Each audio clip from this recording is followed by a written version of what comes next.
کہ اچانک ایک ہرن سامنے سے گزرا۔ ہرن کی رفتار کم ہوتی جا رہی تھی، اس کے پہلو میں 2 تیر اترے ہوئے تھے۔ نابینا موسیقار نے گھوڑا ہرن کے پیچھے لگا دیا اور تیر نکال کر ہرن پر چلایا۔ تیر ہرن کی پچھلی ٹانگ میں لگا اور وہ نیچے بیٹھ گیا۔ ہرن کے تعاقب میں کچھ اور بھی گھوڑ سوار آ رہے تھے، مگر وہ ابھی دور تھے۔ موسیقار نے ہرن کے قریب جا کر گھوڑا روکا اور ادھر دیکھا جدھر سے ہرن آیا تھا۔ ادھر سے بہت سے گھوڑ سوار آتے نظر آ رہے تھے۔ نابینا موسیقار ہرن کو دیکھ رہا تھا، اتنے میں گھوڑے اس کے قریب آ کر رک گئے۔ تب اس نے سواروں کو دیکھا اور بولا کہ میں نے آپ کا ہرن گرا دیا ہے۔ اس نے سواروں کو غور سے دیکھا تو وہ گھبرا گیا، کیونکہ وہ سواروں کو پہچانتا تھا۔ سوار بھی اسے دیکھ کر حیران ہوئے، کیونکہ ان میں قادر خان بھی تھا، اور اس کے ساتھ دوسرے گھوڑے پر اس کی بیٹی اکشی سوار تھی۔ باقی سب قادر کے مشیر اور محافظ تھے۔ قادر خان اسی روز ابو منصور سے رخصت ہوا تھا اور راستے میں ہی اس نے شکار کھیلنا شروع کر دیا تھا۔ اس ہرن کو ایک تیر اس کا، دوسرا تیر اکشی کا اور تیسرا تیر موسیقار کا لگا تھا، جس کے بعد ہرن گر گیا تھا۔ قادر خان نے پوچھا کہ کیا تم وہی نابینا موسیقار نہیں ہو جس نے ہمیں ابو منصور کے ہاں نغمے سنائے تھے؟ اس کا ساز اس کے گھوڑے کے ساتھ بندھا ہوا تھا۔ اکشی نے اپنا گھوڑا موسیقار کے گھوڑے کے قریب کر کے اس کے تھیلے سمیت ساز کھول لیا۔ موسیقار بت بن گیا۔ اکشی نے تھیلے میں سے ساز نکالا۔ اس میں کوئی شک نہیں رہا تھا کہ یہ وہی موسیقار ہے۔ موسیقار بہت بری طرح پھنس چکا تھا، اب اس کے بچ نکلنے کا کوئی راستہ نہ تھا۔ وہ اپنے ذہن پر زور دے رہا تھا کہ کسی طرح یہاں سے بچ نکلے۔ ان کے ہاتھ آنا سیدھی اور ذلت بھری موت تھی۔ موسیقار کوئی عام آدمی نہیں تھا، بلکہ سلطان محمود غزنوی کا جاسوس تھا، جس نے ہر قسم کی تربیت لے رکھی تھی۔ قادر خان کی بیٹی نے کہا کہ مجھے تو پہلے ہی شک تھا کہ یہ سلطان کا جاسوس ہے۔ قادر خان تلوار سونت کر موسیقار کی طرف بڑھا اور اپنے ساتھیوں سے کہا کہ اسے پکڑ لو۔ موسیقار کے لیے ایک ایک لمحہ قیمتی تھا۔ جو ہی قادر کے محافظ اسے گھیرا ڈالنے کے لیے حرکت میں آئے، اس نے اپنے گھوڑے کی لگام کھینچ دی۔ گھوڑا بھی شاہی استبل کا تربیت یافتہ تھا، اشارہ ملتے ہی وہ بھاگ پڑا۔ قادر خان نے کہا کہ پکڑ لو اسے، بھاگنے نہ پائے۔ محافظوں نے اس کے پیچھے گھوڑے بھگا دیے، مگر اتنی دیر میں موسیقار بہت فاصلہ دے گیا تھا اور وہ ایک ٹیکری کی اوٹ میں چلا گیا تھا۔ محافظ اس پر تیر تو نہ چلا سکے، مگر تعاقب میں رہے۔ موسیقار بہت اچھا شاہ سوار تھا، اس نے گھوڑے کو سست نہ ہونے دیا۔ گھوڑا کھڈے پھلانگتا ہوا جا رہا تھا۔ بہت دور جا کر موسیقار نے پیچھے دیکھا تو اس کے تعاقب میں آنے والے بہت پیچھے رہ گئے تھے۔ انہوں نے مایوس ہو کر تعاقب ترک کر دیا اور واپس چلے گئے۔ ابو منصور کو اطلاع ملی کہ قادر خان جو رخصت ہو گیا تھا واپس آ گیا ہے۔ وہ دوڑا دوڑا آیا۔ قادر خان نے منصور کو بتایا کہ اس کے دربار کا نابینا مغنی نابینا نہیں تھا، بلکہ بینا تھا، اور وہ بھاگ گیا ہے۔ وہ سلطان محمود کا جاسوس تھا اور ہماری راز کی باتیں لے گیا ہے۔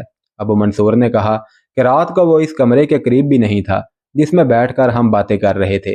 ہم ابھی معلوم کریں گے کہ وہ رات کو کہاں تھا۔ قادر خان کی بیٹی اکشی نے ابو منصور سے کہا کہ مجھے تو آپ کی بیٹی پر شک ہے، کیونکہ وہ اس کا منظور نظر تھا۔ مجھے آپ کی بیٹی کے بوڑھے عطالیق پر بھی شک ہے کہ وہ بھی غدار اور جاسوس ہے۔ ابو منصور سوچ میں پڑ گیا، کیونکہ وہ جانتا تھا کہ اس کی بیٹی سلطان محمود کے خلاف جنگ کرنے کی حامی نہیں ہے۔ اس کے عطالیق کے متعلق اسے علم نہ تھا۔ دونوں باپ بیٹی منصور کے پیچھے پڑ گئے۔ وہ اپنی بیٹی کے خلاف تو کچھ نہیں کرنا چاہتا تھا، پھر بھی دونوں کے زور دینے پر اس نے عطالیق اور اپنی بیٹی سمن کو بلا لیا۔ جب سمن کو بتایا گیا کہ نابینا موسیقار نابینا نہیں تھا تو وہ بہت حیران ہوئی، وہ تو مان ہی نہ رہی تھی۔ قادر خان نے عطالیق سے کہا، سنو بوڑھے، تم جس کا نمک کھاتے ہو اسی کی غداری کرتے ہو۔ اگر تم بتا دو کہ وہ نابینا موسیقار یہاں سے کیا خبر لے کر گیا ہے تو ہم تمہیں بخش دیں گے، ورنہ بہت بری موت ماریں گے تمہیں۔ سمنتاش اپنے عطالیق کے سامنے کھڑی ہو گئی اور بولی، خبردار، اگر کسی نے میرے عطالیق کی توہین کی تو کوئی نہیں جانتا کہ یہاں کیا ہو جائے گا۔ ہم کاشگر والوں کے غلام نہیں ہیں۔ ایک طرف ہٹ جاؤ سمن، عطالیق نے کہا۔ پھر قادر خان سے مخاطب ہوتے ہوئے کہا کہ ایک ذرا سے خطے کی شاہی تمہیں خدا نہیں بنا سکتی۔ میں سلطان محمود کا حامی نہیں، بلکہ حق کا حامی ہوں۔ میں بھی موسیقار کو اندھا سمجھتا رہا، بلکہ میں تو تم سب کو اندھا سمجھتا ہوں۔ اگر وہ اندھا غزنی کا جاسوس تھا تو وہ آنکھوں کا اندھا تھا، وہ روح کا اندھا نہیں تھا۔ اس کے اندر ایمان کی روشنی تھی۔ مجھے کچھ خبر نہیں کہ وہ یہاں سے کیا خبر لے کر گیا ہے، لیکن میں یہ کہنے سے بالکل نہیں ڈروں گا کہ اگر وہ جاسوس تھا تو وہ پکا مسلمان تھا۔ قادر خان نے ابو منصور کے کان کے ساتھ منہ لگا کر بلند آواز سے کہا کہ اس بوڑھے کو قید خانے میں ڈال دو، یہ ہماری جڑیں کاٹ رہا ہے۔ ابو منصور نے بوڑھے عطالیق کی طرف دیکھا تو اسے یاد آ گیا کہ اس کے باپ کا بھی یہی اتالیق تھا، پھر یہ اس کا اتالیق مقرر ہوا اور اب وہ اس کی بیٹی کا بھی اتالیق ہے۔ بزرگ اتالیق نے کہا کہ آپ اس کا حکم مانیں گے یا اپنے اللہ کا؟ اگر آپ کو دنیا عزیز ہے تو میں آپ کو بتا دیتا ہوں کہ ذلت بھری شکست تمہارے مقدر میں لکھی جا چکی ہے۔ سمنتاش نے اپنے باپ کے کان کے ساتھ منہ لگا کر کہا کہ اگر آپ اپنی رعایا کی بغاوت برداشت کر سکتے ہیں تو اتالیق کو بے شک قید خانے میں ڈال دیں، اور وہ باہر نکل گئی۔ ابو منصور نے کہا، قادر خان، میں نے آپ کے ساتھ دوستی کا اور فوجیں اکٹھی استعمال کرنے کا معاہدہ کیا ہے، آپ کی اطاعت قبول نہیں کی، مجھے اتنا کمزور نہ سمجھیں۔ قادر خان نے کہا کہ معلوم ہوتا ہے کہ آپ سلطان محمود غزنوی سے ڈر گئے ہیں، کیا آپ کو یقین نہیں آیا کہ میں اور توگاہان آپ کے ساتھ ہیں؟ ابو منصور نے کہا کہ میرے دل میں سلطان محمود کا خوف نہیں، بلکہ ابھی کچھ اللہ کا خوف باقی ہے۔ مجھ پر ابھی بادشاہی کا اتنا نشہ سوار نہیں ہوا کہ میں نے جس کے ہاتھوں تعلیم و تربیت پائی ہے تمہارے کہنے پر اسی کو قید خانے میں ڈال دوں۔ قادر خان، آپ چلے جائیں اور اس یقین کے ساتھ جائیں کہ میں سلطان محمود کے خلاف جنگ میں آپ کے ساتھ ہوں گا۔ ابو منصور نے اتالیق کو چلے جانے کا کہا۔ اتالیق باوقار چال چلتا ہوا چلا گیا۔ ابو منصور نے کہا کہ سلطان کے جاسوس سلطان کو کیا خبر دیں گے؟ یہی کہ ہم خراسان پر حملہ کریں گے۔ یہ کوئی ڈھکی چھپی بات نہیں ہے، سلطان جانتا ہے کہ ہم اس کے دشمن ہیں، اس لیے اس نے خراسان کی حفاظت کا انتظام کر رکھا ہے۔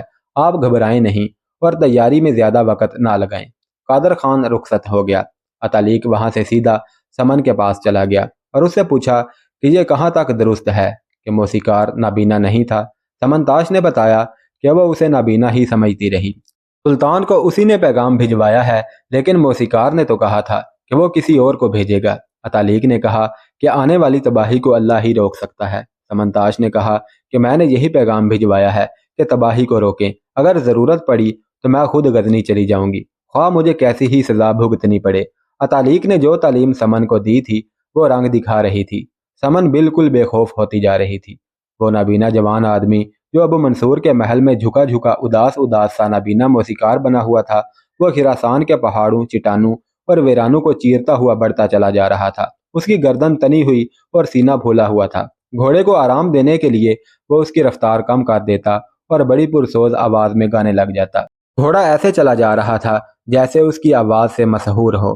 اسے اب پکڑے جانے کا ڈر نہیں رہا تھا، کیونکہ وہ غزنی کی حدود میں داخل ہو چکا تھا، مگر غزنی شہر ابھی دور تھا۔ اس نے چوکیوں پر 2 گھوڑے بدلے مگر خود آرام نہ کیا۔ اسے وقت کا بھی احساس نہ تھا، دن رات بس وہ چلتا گیا۔ اسے معلوم نہ ہوا کہ کون سے دن کا سورج غروب ہونے لگا تھا کہ اسے غزنی کی مسجدوں کے مینار نظر آنے لگے، اور وہ جب اپنے سالار کے پاس پہنچا تو رات تاریک ہو چکی تھی۔ اس نے سالار کو بتایا کہ وہ کیا خبر لایا ہے۔ سلطان نے حکم دے رکھا تھا کہ اس کا کوئی جاسوس باہر سے کسی بھی وقت آئے اسے لازمی اطلاع دی جائے۔ سلطان کو اطلاع دے کر جگا لیا گیا۔ جاسوس کا نام ابی ظفر تھا۔ اس کو اسی وقت اس کا سالار لے کر سلطان کے پاس چلا گیا۔ ابی ظفر نے بتایا کہ وہ نابینا بن کر ابو منصور کا درباری بھی بنا رہا، پھر اس کے محل تک رسائی بھی حاصل کر لی۔ سلطان نے پوچھا، خبر کیا ہے؟ ابی ظفر نے بتایا کہ قادر خان، توگاہان اور ابو منصور کی مشترکہ فوجیں خراسان پر حملہ کرنے والی ہیں اور مکمل منصوبہ بھی بن چکا ہے، اور ساتھ آپ کے قتل کا بھی منصوبہ بن چکا ہے۔ ابی ظفر نے بات جاری رکھتے ہوئے کہا کہ ابو منصور خان غزنی والوں سے اپنی خاندانی دشمنی ختم کرنا چاہتا ہے، مگر قادر اور توگاہان نے اسے اس قدر خائف کر دیا ہے کہ وہ ان کا ساتھ دینے پر مجبور ہے۔ اگر آپ اسے فوجی تحفظ مہیا کر دیں تو شاید وہ ان سے الگ ہو جائے۔ سلطان نے ابی ظفر سے پوچھا کہ کیا تم ابو منصور کے سالاروں کے متعلق کچھ بتا سکتے ہو؟ ابی ظفر نے کہا، سلطان، اس کے سالار ترکستانی عورتوں کے طلسم قدے میں پھنس چکے ہیں۔ قادر خان نے انہیں بڑی ہی حسین اور جوان عورتوں کے جال میں پھانس رکھا ہے۔ وہ ابو منصور کو یہی مشورہ دیتے چلے آ رہے ہیں کہ اگر سلطان محمود پر پہلے وار نہ کیا گیا تو وہ چھوٹی چھوٹی عمارتوں اور ریاستوں کو نگل لے گا۔ وہ کہتے ہیں کہ سلطان ہندوستان سے تو فاتح بن کر آیا ہے، مگر ان فتوحات نے سلطان کی طاقت کو کمزور کر دیا ہے، اس لیے چپکے سے اور بہت جلد خراسان پر قبضہ کر کے ایک مستقل مضبوط مستقر بنا لیا جائے اور وہاں سے چھوٹے پیمانے پر حملے جاری رکھے جائیں۔ سلطان نے پوچھا کہ ابو منصور کی فوجی طاقت میں کچھ اضافہ ہوا ہے یا پھر ایلک خان کے دور جتنی ہی ہے؟ ابی ظفر نے کہا، ابو منصور نے اس نفری کی کمی پوری کر لی ہے جو ایلک خان نے ہمارے ہاتھوں مروائی تھی۔ میں ابو منصور کی بیٹی سمن تاش کا آپ سے ذکر کرنا ضروری سمجھتا ہوں۔ وہ، اس کا اتالیق